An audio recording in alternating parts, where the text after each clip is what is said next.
Things You Can't Talk About. I'm Dan, this is Ian. Hi. And we're going to talk about things you can't talk about here in the plush WVW studios here at Hooker Dunham building here high above Main Street. And we're also doing a radio show at the same time. And every Tuesday night I do a show called Buttermilk here on WVW from 6 to 8 on Tuesdays. So we're going to be juggling multimedia balls. I can say balls, right? Yeah, well, see, I wanted to kind of tell Dan, when you said, Ian, come on, let's do this show. We'll do the radio show, and Chris will also do the TV show at the same time. And I said, how about this idea? We'll just play music on the radio. Because I want to be able to drop the F-bomb. I want to say whatever the fuck I want. And you did. Well, yeah. First dropping. Well, the whole point is I was involved with, I've been involved with BCTV for a long time. I was on the board for 5 years. I was the president for 3 years.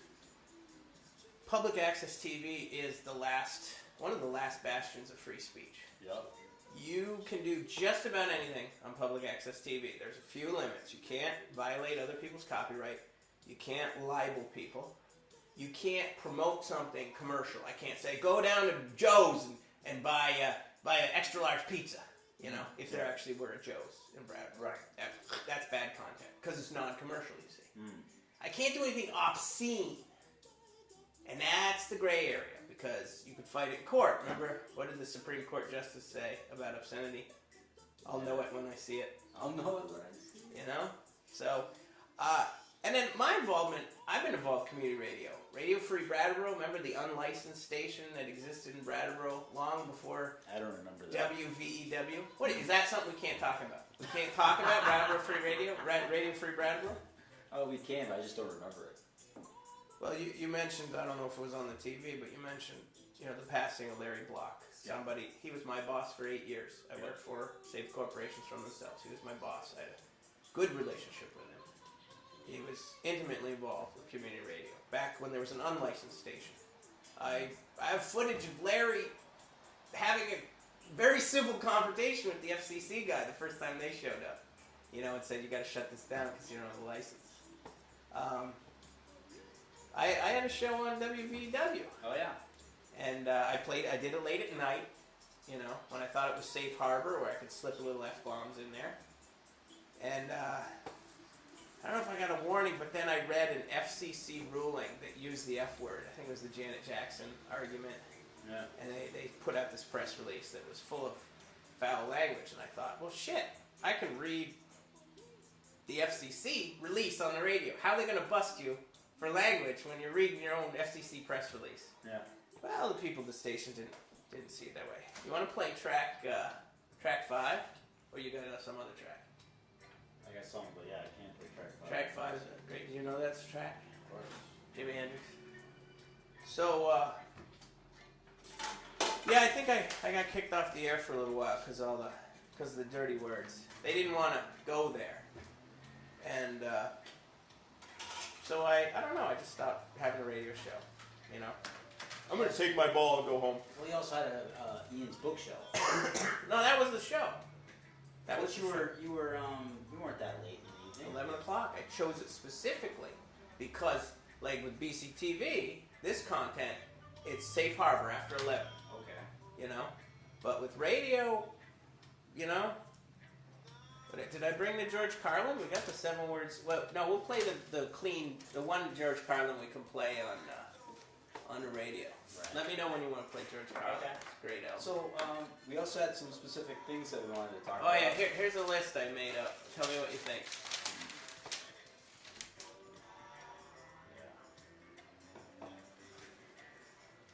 Yeah. Okay. I still know this damn cough. Yeah. I don't know. I want to ask you a question What's before that? you. What was the motivation to do this show? Things you can't talk about, because I have a little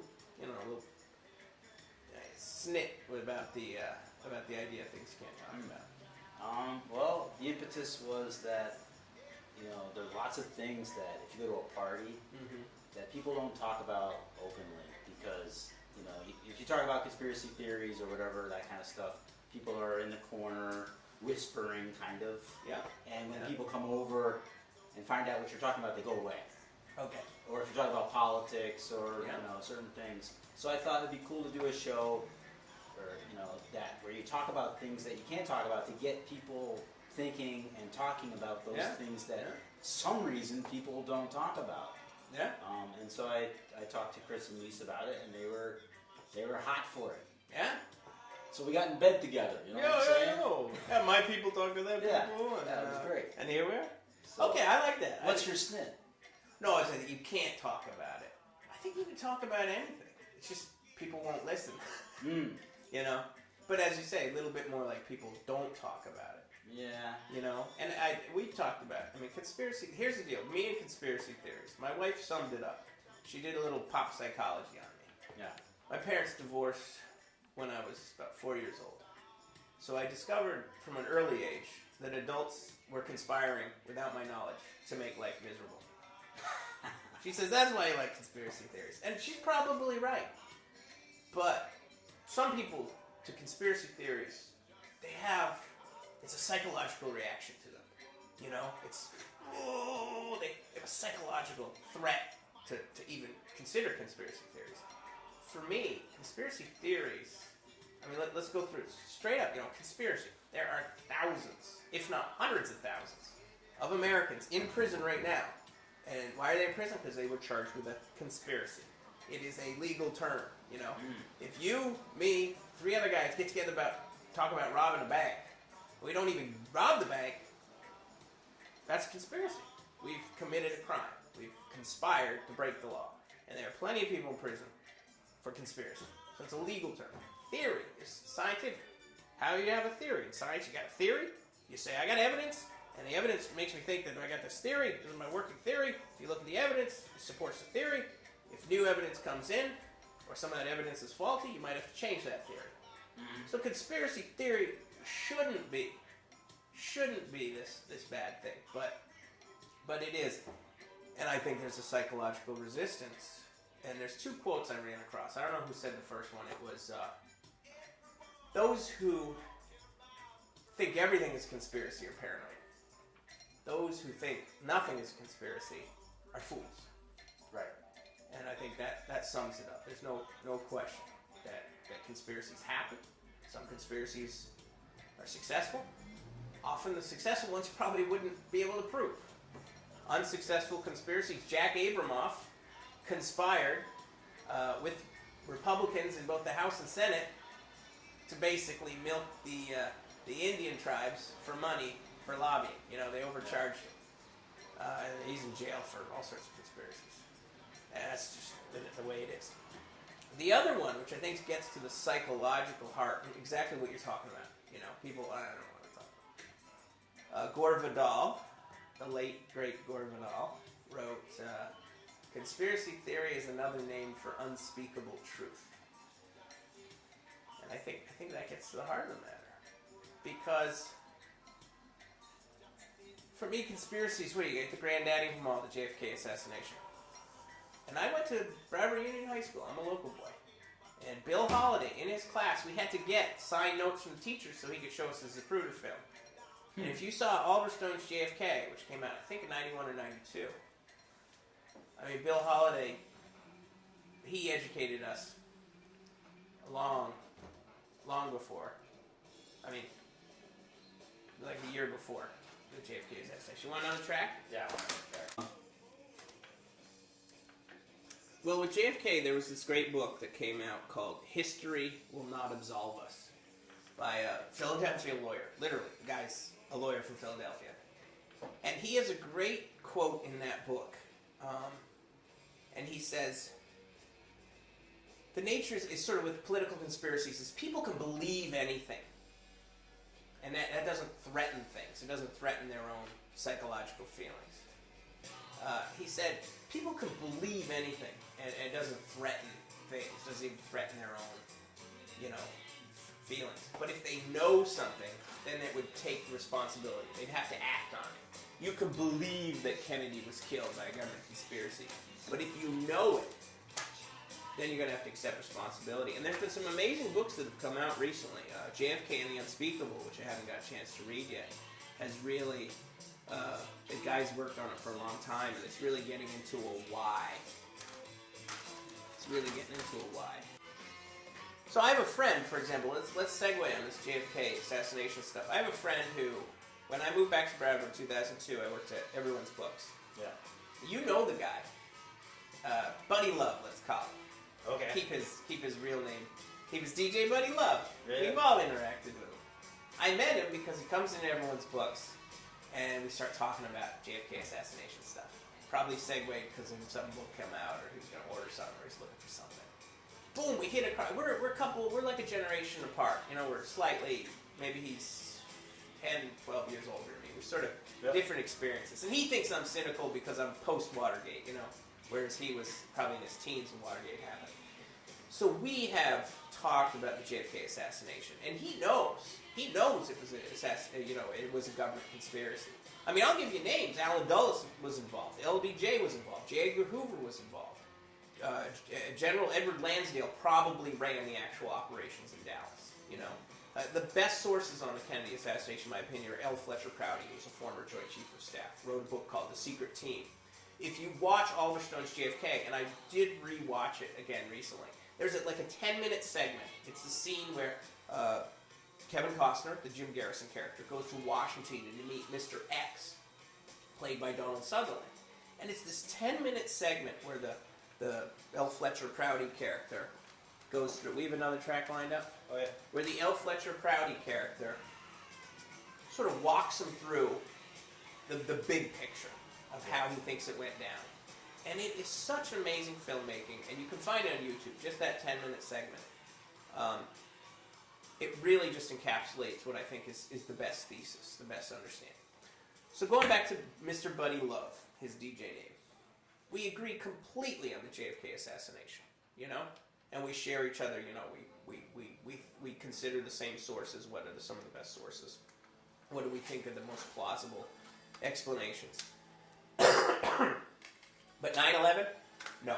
He doesn't want to go there. Yeah. The idea that the U.S. government could be involved in 9/11.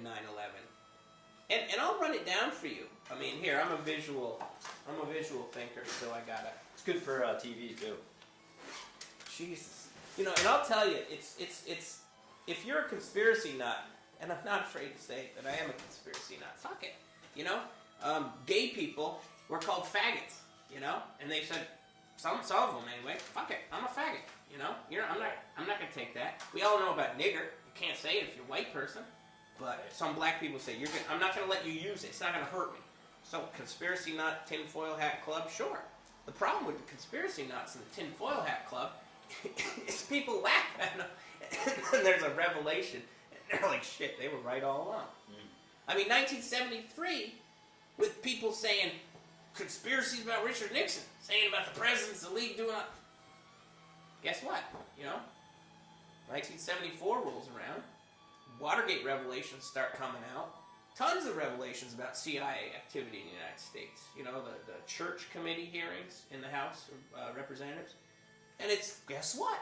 All those wackos going on about conspiracies, well, they were right on this one.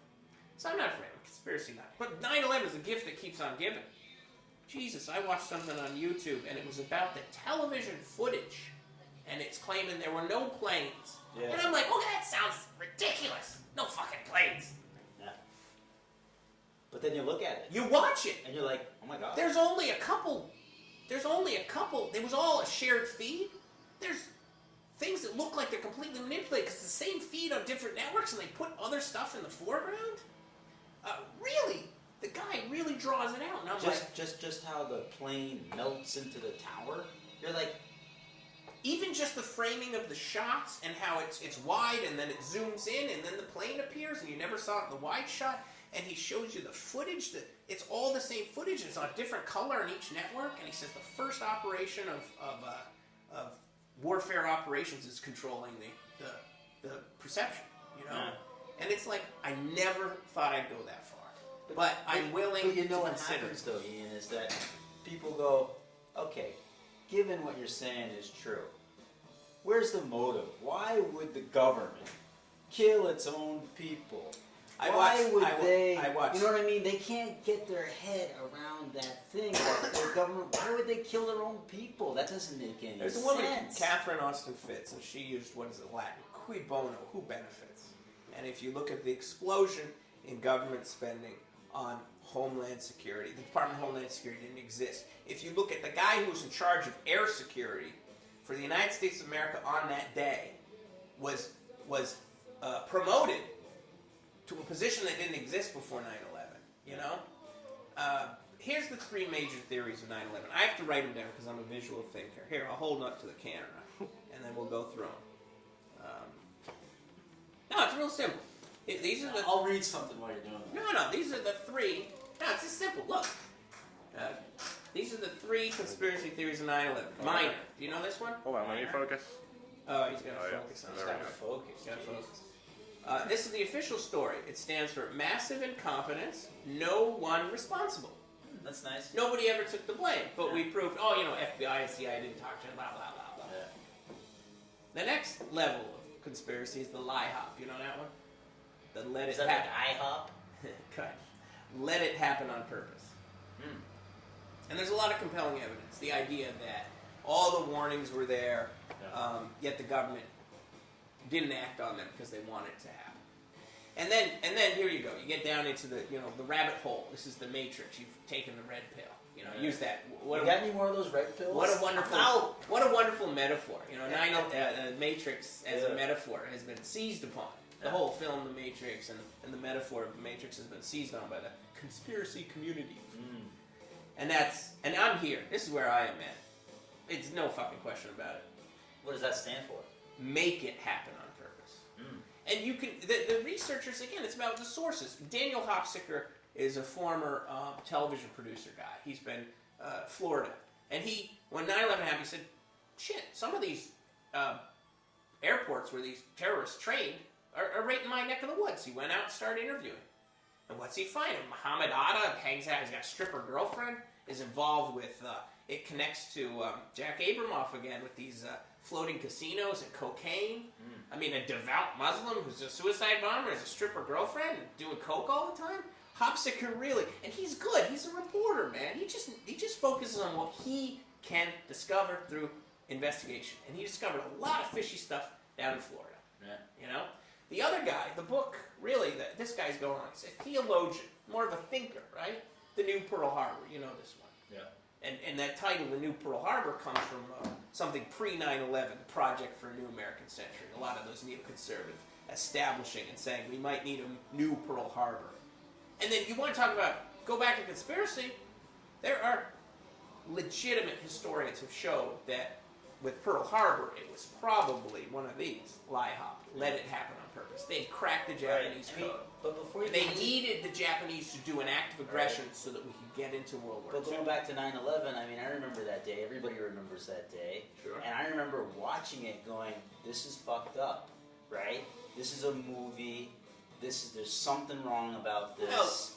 I don't It have was to, trauma for but everyone. you know what I'm saying? I don't have to dig and look through the evidence and go through stuff because I know it's screwed up. You're going on an intuitive view. Right, I know it's screwed up. Other people... I don't have to, But other people approach it. research it. Other people approach it. Some investigative journalists say, I'm not afraid to go deep, Yeah. to just dig. Because I'm like Hopsicker. I don't work for ABC News anymore. I'm doing my own thing, This guy, I'm a theologian. I think about stuff. Right. He really thinks through this. You know, David Ray Griffin is his name. This book. The book that really I think was one of the first is this, The War on Freedom, by Nafiz Mossadegh Ahmad. Gore Vidal, A foreigner. wrote about it. He said he's one of them. And he was being sarcastic. Yeah. Gore Vidal was one of the few public intellectuals who sort of read his stuff and said he's got something going on. Where did he die of? This is 2002. Vidal, being Cancer. old. Vidal got up there, man. I mean, Vidal died. Shadow Government is a great one. Len Brackett, he's a great conspiracy researcher. This came out in 2002.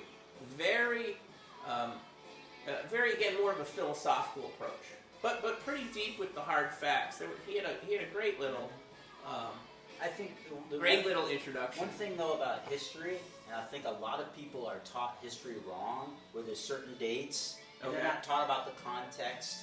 I look at history as a little girl or a little boy who was abused when they were younger, right? And so they develop problems when they get older, and it's a story that continues, but you can't know it until you know what happened when they were born and what happened up to it. You know what I'm saying? So it's like the people in power are the same people that, you know, savaged the Indians and brought slavery here, or part of it. You know what I'm saying? So it's like... Track 4. Oh, yeah. So, But let me say, this Bob Marley track, here, send some more to the camera. Do you know this one? It's what you're talking about. The faces may change, the names may change, but it's that system. the agenda remains the same. The Babylon system. Yeah, it remains the same. The Babylon system. Right. What is it about humans? How do we organize? For thousands of years, why do we organize ourselves so that we funnel all the resources? We put all the collective effort to, like, have you seen Versailles in France? You know, the Palace? The palace. Yeah. I mean, I've never been there. But it's the power of collective. People work their asses off to create that. For what? The benefit of a tiny elite. And so that's the way, once you, as you say, once you open up, you lift the covers, it's like a rock and all the bugs start going. Once you explore history, Yeah. you say, you know, people like, oh, America lost its innocence when Kennedy was shot. I'm like, Yeah. he wasn't the first fucking president that got shot. Lost its innocence. Yeah. Oh, people always want to take, let's like these politicians, let's take America back to when we were good and all this stuff. It's like, when was that? There's a good. I gotta put props out to a comedian I just discovered. Paul Mooney, do you know this guy? No. Black comedian, 71 now, about 70. Oh, he just kills me with his humor. So much about race. I mean, he's real. As his, keep this shit real. Keep this shit real. Apparently he was filming one of his specials at the Apollo in 2005. He said, fuck the Bushes, I hate that fucking family. The mother looks like the guy in the Quaker Oats box. They pulled him from the stage. There was an argument in his dressing room, 45 minutes, and he claims it was Time Warner, which owns the Apollo. Had some executive pulled him off there, you know? And then when Michael Richards did his racist outburst, do you remember that one on YouTube? Michael Richards had played Kramer on Seinfeld. I don't. Somebody was heckling him. He just ripped back at him, and it was really, it wasn't nigga this, nigga that. It was revealing a racist character. Yeah. And he had to atone, you know, and Al Sharpton accepted his apology, you know, representing black people. But Paul Mooney said he would stop using nigger. He'd stop using it. And if you see some of his shows, I mean, it's all on YouTube, you see some of his shows, I mean, that word comes out. You know, he's a black man, he can use it with impunity. But what I like about it is I read this is on Wikipedia. I didn't see it, but Paul Mooney was doing one of his shows and he slipped and said the N-word. You can say it. I don't need to say it to make the point. See, it's the judicious nature of profanity, which makes it either funny or powerful. Yeah. When it's MF this and MF that and MF, you know, loses its power. Sure. I want to be able to hold it. Just people say, I got the right to bear arms, I got the right to say, fuck you, because you're pissed, you know? Yeah. You see, this is shit, this is bullshit. Yeah. You know, it has power when you're not using it all the time. Right. But some shit is shit. And it's better to get it out than to hold it in. Call it shit. Yeah. Bullshit. Bullshit. Yeah. You know? But I have kids. I say Oh, MF. caca. MF.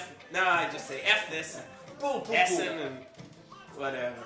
I don't know. They'll learn soon enough. I really want to teach them difference between horse shit and bullshit. Because horse shit, you know, horse shit just has no redeeming value. When people are saying something that has like no redeeming You value. can use it on your garden, can't you? But bullshit, they might even mix the little truth in there, you know? Ooh, oh yeah, see how I love this track. Racism, we don't have racism because we don't have any other people of color to interact with. So people don't think that they're racist. I'm getting too hot on this mic. People don't think that they're racist because they never have a chance to interact with people who aren't the same skin tone or ethnic background as them. I had a friend of mine, some of my friends are black.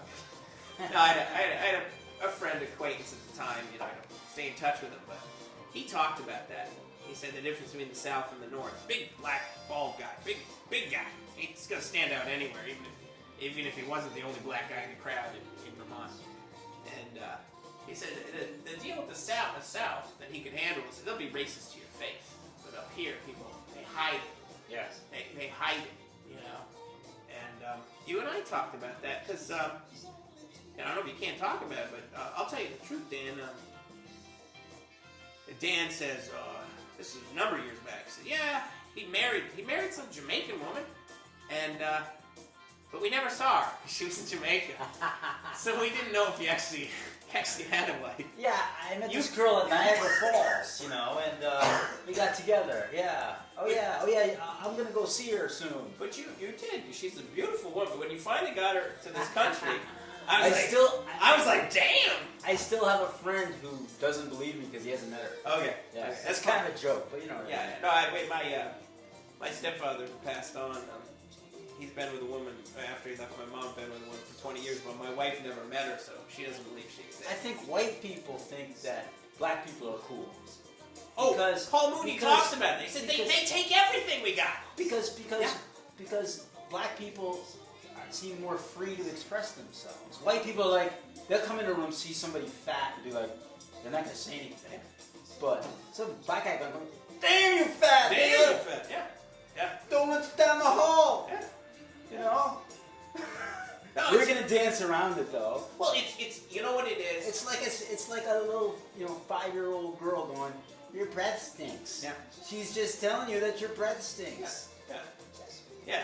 It's because when you look at the legacy of race in this country, you know, it's something that you had the Europeans come and say, first thing they do is kill all the fucking native people. Yeah. You can't get around that. That's our history. Yeah. And then other Europeans started bringing in black people to be slaves from Africa. You know, they didn't choose to come here. They weren't fleeing religious persecution. They were brought over here as the property of other people. You know, workers. No, property. The idea of slavery. I mean, the human microbiome. This turns me on. Literally, bacteria. If you look at the number of genes in the human body, you've got, because this whole Human Genome Project, what I think is fascinating. You know, scientists collectively have been working together. There's a couple different projects, some government funding. I think a couple different projects, but they've really come to a pretty good. They got a big overview picture of what the human genome is. The whole set of genes. The new thing is remember the idea of junk DNA? There's all this junk DNA in the human, system. Anything junk they're finding out. It's just the potential expression. This idea that might have been big in science and some scientists that it's all about the genes. Yeah. It's all about the gene expression.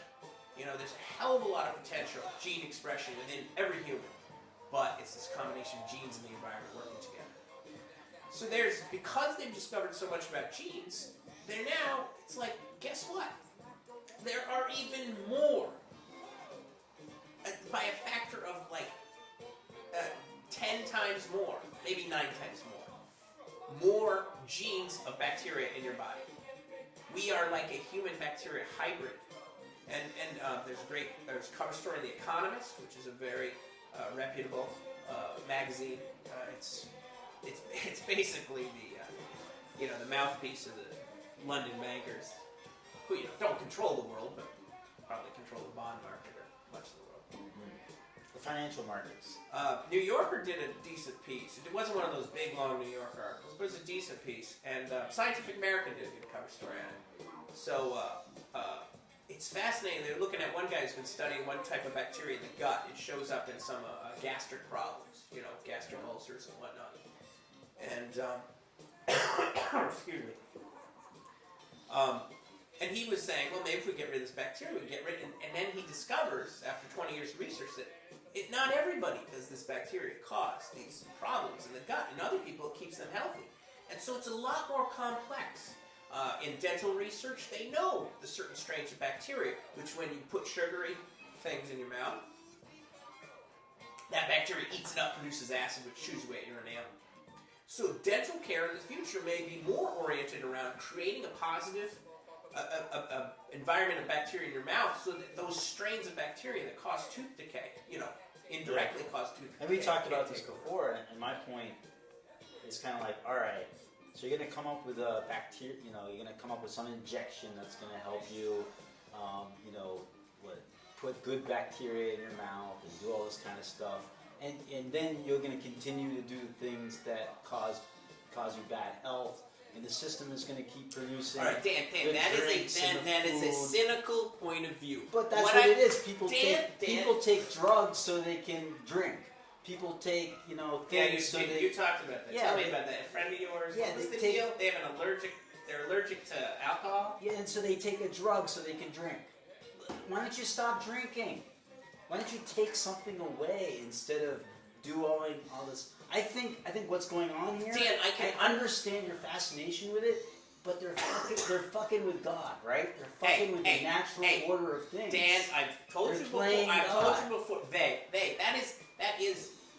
It's imprecise language. Who is they? There's no they. There's no them. Them who's doing that? There's they, us, them. Yeah, there you go. Them. It's us people. We've been fucking with God since the first day. Who knows? Well, sure. Who knows? Maybe God didn't want us to have a fire. Or if you God gave us look at the free Bible. will. We ate, what was it? The tree of the knowledge of good and evil. We were cast out of Eden. I think that's a true story, by the way. It's a metaphor, but it's a true story. Seriously, of all the books I've read, I brought some we're not even going to talk about. Of all the books I read, one of the most amazing ones is called Eve's Seed. And it looked at gender differences, but not just gender differences, but the perception of gender differences and how that's affected humanity. And this book went out of print. It's published 2002. It's already out of print. He did the you're not supposed to do it in academia. He wrote a book that was cross-discipline, He didn't just stick in his discipline. He tried to, bring different things together. One thing has to do with another? Politics, economics, political geography, economy, history. No, psychology. They're all separate things. Of course, divide and conquer. Sorry, we're not there yet. But his point was, in the case of the Eden story, was the big change in, if you look at human history, we were these hunter-gatherers, or he calls them hunter-collectors, for a long time. It might have been 15,000, 20,000 years before the invention of agriculture. And he calls that the agricultural mega-revolution.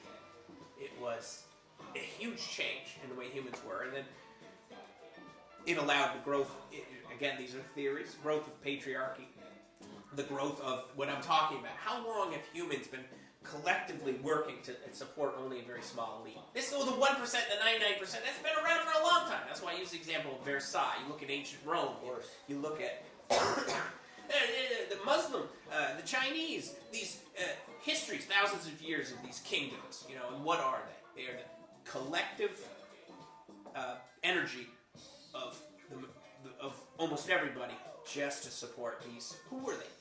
Representatives of God on earth. Before they were popes, they were sun kings, So going back to McElvain, he's the author of Eve's Seed, that was the huge change in agriculture. You got me off the subject. I wanted to... That's why I got my chart. You were off on that. They. No, what I'm saying, what excites me about the human microbiome, that's what they're calling it, is this is one area of science, I think, where we are on the threshold of having a greater awareness of the world. Of more evil. We're on the threshold of greater evil. Let me change that thinking. We're always on the threshold of greater evil or greater good. Right. Yeah. We're always. But who's in control right now? Who is in control? Who? It's not people I don't looking out for believe in your one best monolithic interest. conspiracy. People are always looking after their own interests. Robert Anton Wilson, one of my greatest writers, and he rests in pieces. Yeah, he's dead. Multiple conspiracies contend in the night. You can't. There's no. That's. We were talking about this. Political conspiracies, cosmic conspiracies. I know the film that shows exactly how the world works. I've told you, it's this amazing documentary. It's about these monsters that live in another dimension. They come through children's closets at night and feed off their fear. Yeah, it's a cartoon. Oh yeah, it's called Monsters Inc. It's a Pixar film. Yeah. Seriously, I think that's the way the world works, man. I think that we humans are food for multi-dimensional or other dimensional beings that feed off human suffering. Well, if you go beyond the flesh, we're I mean, we don't really exist anyway, right? We're just a vibration. I wish I could punch you across this. You know that isn't that what the Zen master does? Where the student runs up to the Zen master and said, "It's all in my head. I finally figured out it's all in my head." And the Zen master punches. We're gonna go back to my list here. Marijuana. That's the next subject. This ties right into politics, man. Is there anyone who smokes weed who isn't a libertarian? Because seriously, the thing about smoking weed, and my history of smoking weed was, I was a depressed fucking kid in high school. I wasn't getting laid. That was my problem. Yeah. I was a late bloomer. Did not get pussy. Nope. So, I didn't smoke. I wasn't part of the smoking clique in our school. I mean, I grew up in Bradford. There's always somebody, you know, before. I mean, there was potheads and there was cokeheads and, you know, potheads, cokeheads. I don't think the heroin junkies probably didn't really, there wasn't a lot of inroads here. Definitely coke Yeah, and I don't pot. remember that. Definitely coke and pot. And BUHS was on the top 10 drug high schools of Rolling Stone magazine, I think in the late 70s. I mean, the amount of drugs that have run through these towns since, who only knows, the 70s at least. It's ridiculous. But I wasn't a pot smoker in high school. I wasn't part of that clique. I was friends with those, you know, pretty good kids. Usually, you know, mostly high achieving kids. You know, got good grades. And then there were the non-druggy, and the druggies. You know, there was like two cool kid sets, and they're sort of intermixed. You know, but there were the group of people who didn't use drugs that sort of were cool. I was never cool. I just sort of I was gonna say. went in between. But I discovered weed when I was about 18. And, you know, the first time I got high, or the first time I smoked weed was in a car. I should be on, what's his name? Vida and Daryl's show. Yeah. Yeah. But the first time I smoked weed was in a car. I worked at the Whetstone Cafe. Probably was like 16. We took a car, went up Bonneville Road. Like, you never been high? Oh, come on. Get in the car with the bad kids. We're smoking. Fucking idiot driving, like drove past, like, did a U-ey in someone's driveway and honked his horn. We come down Bonneville Road and there's a car behind us, and they waited until we were Western Ave to pull us over. And 4 teenagers in a car, open beverages, I don't know if there's any. And you guys smoked in the car. Evidence, of course. I don't know if there's any evidence of the weed, probably. Yeah. He must have had 4 fucking cop cars. It was like a Wednesday night in Brattleboro, 90 something. Yeah. Seriously. Take out your fucking wallet, look through your wallet, take your money out of your wallet. It's such a fucking bullshit rack. First time I ever smoked weed. I didn't get high. You don't necessarily get high the first time you smoke weed. But what a great introduction to weed. Yeah. Guess what? I didn't smoke weed for a while after that, huh? I remember the first time I got high was my buddy who was in college, went to UVM, and his buddy. The guy who was like a valedictorian type. He's probably an engineer now. He's smart people. And that's part of the thing about weed as a drug. You know, and it goes through all classes. Rich people smoke it, poor people smoke it, stupid people smoke it, smart people smoke it, straight people smoke it, gay people smoke it, black people smoke it, white people smoke it. You can go on. I can go on. First time I knew I was high, we went up. Because that was what you did in those days. You get in a car, you smoke weed. You're what, 18 or something, around that age. I said, well, yeah, whatever. They took me to Exit 3 Pizza, and I had the best fucking pizza I ever eaten. And that's when I knew I was high. Because there's no good pizza in this town.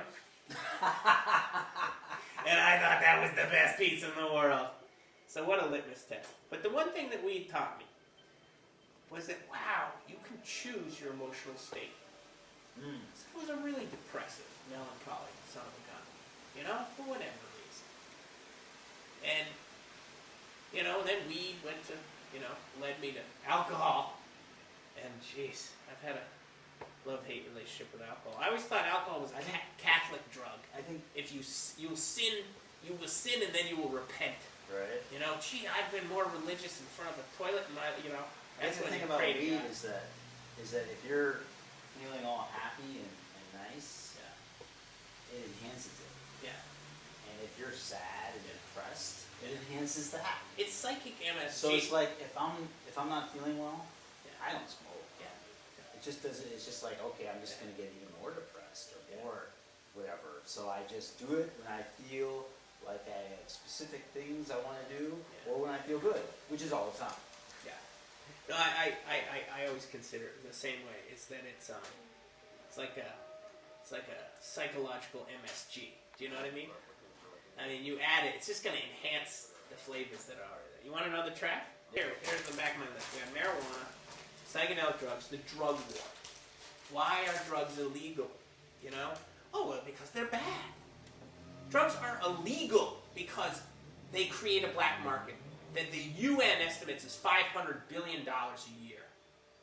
And governments, including the United States government, and this has been true since probably before World War II, when you look at the history, when you lift up the rock and see what crawls out underneath. You know, this is what fires me up. Because part of what smoking weed does is say, there's so much bullshit. You're telling me this is fucking illegal? Yeah. Makes me feel good. I don't have to piss all the time. It's a Like plant. alcohol. It's a plant. I can most of the time drive. There was one time I smoked some weed that was so good. I drove through 2 red lights, and when I got home, I put it down. I said, this is not for driving weed. They did the studies in Jamaica. It improves night vision, you know? There's less accidents when people smoke weed, you know? The problem with legalization or decriminalization is you still want to regulate. Fuck it. Fuck it. This is my thing. Anybody can grow weed for whatever purposes, and if you grow more than an acre, the sheriff has got to check in on you, and you got to, you know, fill out some paperwork. An acre! It'll be the price of oregano. You know? Oh, society, you know, civilization will collapse. I got a feeling it won't, you know? Because it'll lose its allure. People who like to get high will get high. People who don't like to get high won't get high. It's exactly how it is today. But it won't feed into the $500 billion a year illegal drug money that corrupts all the fucking governments in the world. United States government included. Yeah, sure. Why are we in fucking Afghanistan?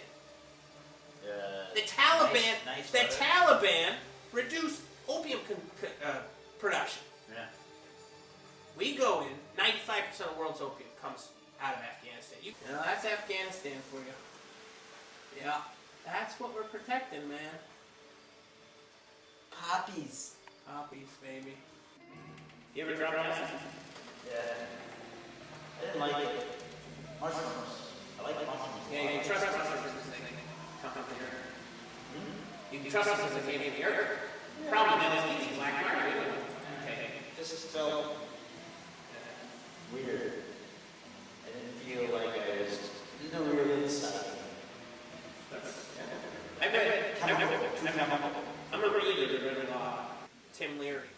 You know, that's what I wanted to say to you too, is that here you are, reading all these books. Yeah. Right? They give you theoretical evidence or knowledge or whatever of events that go on. Yeah. First of all, I mean, books can lie just like people. Sure. How do you know you're receiving the correct information? Because And all your knowledge is based on books. Where's the practical side? Where, you know, people, if anyone knows like me, I am people- so practical. So, to try and have an awareness of myself, I got a ton of books. I've read books and I read them, and I like. Well, you know what? I hate books. I hate them. You know, what a way to information. So many words. You gotta read them. Well, there are videos now, internet. Yeah. It's the ideas. It's the ideas that compel me. That give me new ways of thinking. You know, I personally think that's the way. A lot of people. You're a Christian, right? So you got the 10 Commandments, right? It's like you go to your circuit board in your building or your house, right? You open it up, you got the fuses, right? Well, you're a Christian. You know, click, click, click, click, click, click, click. The circuits, these are on, those are off. Speaking of books, And then hold on, let me finish my metaphor then. You know, I've known people raised in the Christian religion, and then they gave it up, and now they're Buddhists. And I think it's they just traded up the 10 Commandments for the Fourfold Path and the 8 Noble Truths, or the Eightfold Path and the 4 Noble Truths. You know what I mean? Right. I know about myself. I'm different. I'm into conspiracy theory. People say conspiracy theory. They're trying to simplify things. Have you ever fucking got into conspiracy theories? They complexify shit. They're usually taking the simple story and saying, no, it's actually more complex than that.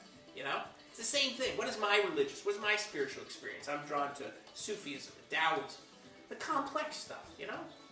I'm not into, all you gotta do is, accept Jesus Christ as my personal savior. That's it. Boom! I gotta take it down. But then it gets down to, that's you, to me, I'm fascinated by psychology. I almost feel like these are the layers of understanding the world. You can look at it from a political view, you know. And if you want to go deeper, it's a psychological. As I ran across a quote that said, ideologies are just group fantasies. Do you follow me on that? Ideologies are just group fantasies. You know, you can be a liberal, you can be conservative. The ideological view is, you know, you're taking reality and you're just, you know the line. We don't see the world as it is, we see it as we are. It's the thing too where people's beliefs imprison them. Yes. Right? Like, okay, Dan, would you say I'm a Christian. Well, just hear me out. Okay. I'm a Christian, and so I'm going to look at everything through that lens. I'm a Republican. I'm going to look at everything through that lens. And they're stuck on their beliefs, and they don't want to change their beliefs, talk about things you can't talk about, because it shatters their world. Yes, I think. They don't want to look inside themselves and go, geez, Daddy, why do you go to work every day? We need another psychedelic revolution in this country. What happened in the 60s? It was an explosion. It was a breaking through. You know? We need that again. Okay? I really think that. We need another psychedelic revolution. We need another sexual revolution. Because I think you look at history, look at the 20th century. What was it? Tremendous technological advance. And what did we do? We sent millions of people through the meat grinder. You know? I'm not a fan of capitalism, but whatever they call communism, when you look at the Soviet Union and the millions who died because of collectivization on the farms. You look at China, the millions died because of collectivization of the farms. You know? What was that? What was this 20th century where we just fed people through a meat grinder? Because of ideologies. You know? Whether it was National Socialism and taking the Jews and running them through a meat grinder. Or it was the Soviets taking their own people for ideological reasons and running through the meat grinder. You know? And maybe we're getting better. I don't like drone strikes. But there was an interesting fact that came along in, could have been 2002, 2004. More people around the world voluntarily committed suicide than died in violent conflict. Because I'm a spiritual guy in that I think war is murder. And when you get down to murder, what is murder? Killing another person. Well, I think we're all one. We're all connected. Sure. Murder is suicide. It's the same thing. You're killing another aspect of your own self. Right. You know? Maybe we're getting better as a people. Death. Do people talk about death? Larry's gone. Larry's gone. The father of my brother died, 53 years old, just out of the blue, dropped dead. Still don't know the reason. That was the beginning of September. That was tough. He had to tell me. You can't get out. I mean, you can't. I think no one gets out alive. I think we're so trapped in our bodies and ourselves. I'm happy to be. I enjoy it. That okay. I'm not ready to give it up. That, if I get hit by a truck, I'd be really pissed off. I might hang around and haunt your ass. We fear death, right? We fear death because fear oh my God, we're not going to be walking around and doing what we're doing. And I can't say that I don't fear death. I'm just saying generally that's how people are. They don't have a understanding of what happens. You don't think about it. The problem is with when the father of my half brother, we share a mother, died. And last year, Michael Morantz, DJ homie, when he died, I saw him a couple weeks before. A guy named Brian O'Connor died the year before. Susan Press, who I worked with at Save the Corporations, was hit by a car. Was in the hospital for 6 weeks. She died. These are my recent experiences with people I really miss because they're gone. And it's just tough because that's what it's done to me. It's like, what the fuck are we doing with our lives? What bullshit are we getting our fucking panties in a bunch about? Because you're going to be dead. And Bradford's classic. What are people fucking bitching about? Co-op, unionizing, skate park here, skate park there, $14 million for a new police station. It ain't new. It's just going to be whatever. Just dust in the wind, right? Yeah, I don't know. How do you get a positive balance of, I feel you wouldn't make friends at the parties. Maybe that's what you can't talk about. People, can you believe about this? Well, you're going to be dead. We covered conspiracy theories. Oh, internet porn. Wow. Yeah. What is it, like 30 or 40% of web traffic is porn? It's amazing. And then Sarah Silverman had her little thing, you see her thing, where she offered to, Sheldon Adelson's this rich casino owner, and he's spending like $100 million to get a Republican elected. He gave Newt Gingrich a ton of money, super PAC money. And Sarah Silverman said, if you don't spend the money on Republicans, I'll scissor with you. And I didn't know what scissoring was. It's to a YouTube, internet porn search for scissoring. Thank you, Sarah Silverman, for giving me. It's a thing that girls do. I mean, what is people's different view on porn? I mean, my feel is why I think it's pernicious is it's like an advertisement for promiscuity and prostitution. To me, there's not a lot of difference between porn and prostitution. You know, better people than me have made funnier ways of saying, you know, if I go give a girl $100 and she gives me a blowjob, that's prostitution. But if I go with a camera and a girl and give her $100 and she blows me and I put it on whatever, the internet, that's pornography and it's protected. You know, it's just interesting where we are. I mean, I didn't have internet porn when I was a kid. Yeah. And there's some neuroscientists, it's called super stimuli. Like it's an young addiction. men, I don't know, you know, they're burning out these funkadelic, what do you call it? Pimping of the pleasure principle. You're fat, horny, and strung out. And everything in society is geared toward porn. No, I would disagree. Hold on. America's schizophrenic about porn. It's Puritanism in porn, and as they say, there's a Voltaire. The bricks of the brothels are built by the brothels are built by the bricks of religion. Do you know what I mean? Porn is kind of like illegal drug use. You know, there's a lot more of it going on, but it's hidden. It's hypocritical. Sure. You know. My point though is that everywhere you go, there's porn, soft porn. You know, like you see, especially videos. You know, music videos or songs. Yeah. You know, you're like, oh my God, that song is out right now. I mean, it's like everything is so much more explicit. Rock and roll was the term rock and roll was slang for having sex. Where's our list? I had to get in internet porn, and I really didn't have anything to say about it. I'm like, wow, it's just pretty goddamn amazing. I didn't have that when I was a kid. You know, it's a generational thing.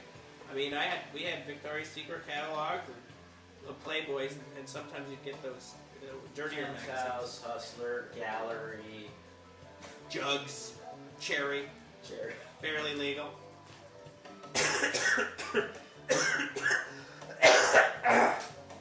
Yeah. That's my porno cough. It's really just amazing.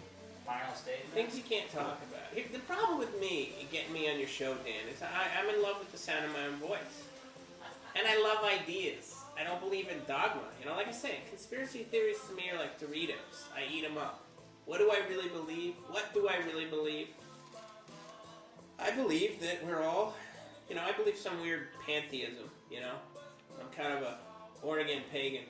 I believe we're all sparks of the divine, and we're stuck on this fucking prison planet, to use Alex Jones' metaphor. Stuck on this fucking planet of contrast and constriction, conflict. Are we going to connect? Are we going to, you know, it all connects. No question about it. We feel alone, we feel separate, but we are connected. I think and what are we doing with our life? I don't know. I'm 38. What have I accomplished? You know, I'm going through something. Dark night of the soul, or what call you? You know, death knocking at the door. It's tough. It's a tough racket. That's all I got. You know, talked to Larry a couple weeks before he died. You don't get along. You don't get along on this planet, do you? I don't know. Why are we here? What are we doing? Alright, I'll give you some Jesus. You know what my best part of the Bible is? How I deal with the Bible thumpers? The way I deal with Bible thumpers, as I say, is, you know, you got to know a little bit of Scripture. And they'll say, oh, the devil can quote Scripture for his own purposes. You know who fucking said that? Bill Shakespeare or Francis Bacon, depending on your opinion. But the point is, what did Jesus say? Love thy Lord thy God with all thy heart and soul. Love thy neighbor as thyself, right? That's how I deal with Bible thumpers. They start giving me their fucking fundamentals bullshit. Love thy Lord thy God with all thy heart and soul. Love thy neighbor as thyself. Shut up! Don't talk to me about other stuff you're fucking uptight. Sexual hang-ups against gays, against jerking off. Shut up. You know, whatever. Sin. Because you get into that Jesus thing, and the lawyer asked him, he said, what does that mean, love your neighbor as yourself? Because he's a lawyer, he's looking for the loophole. Right. And Jesus told the story of the Good Samaritan, right? Guy's on his way to, I don't know, Damascus or whatever, and that's Saul, Paul. He gets beat up and left by the side of the road. And some priest walks by and is like, well, he's not in my parish, you know, or the equivalent, and leaves him there, side of the road. Some other guy walks by and he's like, I don't know him, you know. It was the Samaritan, and those guys are apparently like the, you know, the low class of the time. He took that guy, took him to an inn, said to the innkeeper, let him rest here, let him heal up. When I come back through, I'll pay his bill. That was being a neighbor. So, We need more of that. you know, I'm not a Christian. I don't consider, you know, that I live a Christian life. But if I could at least do what Jesus said, love thy neighbor as thyself, I think I'd be doing not so bad. So, But we're too damn fucking busy. to do no, we're not. We're not. You know, and you hear these great stories about people who really live that way. They live with those it. principles. They're called weirdos. Maybe. So, you know, things you can't talk about. I don't know.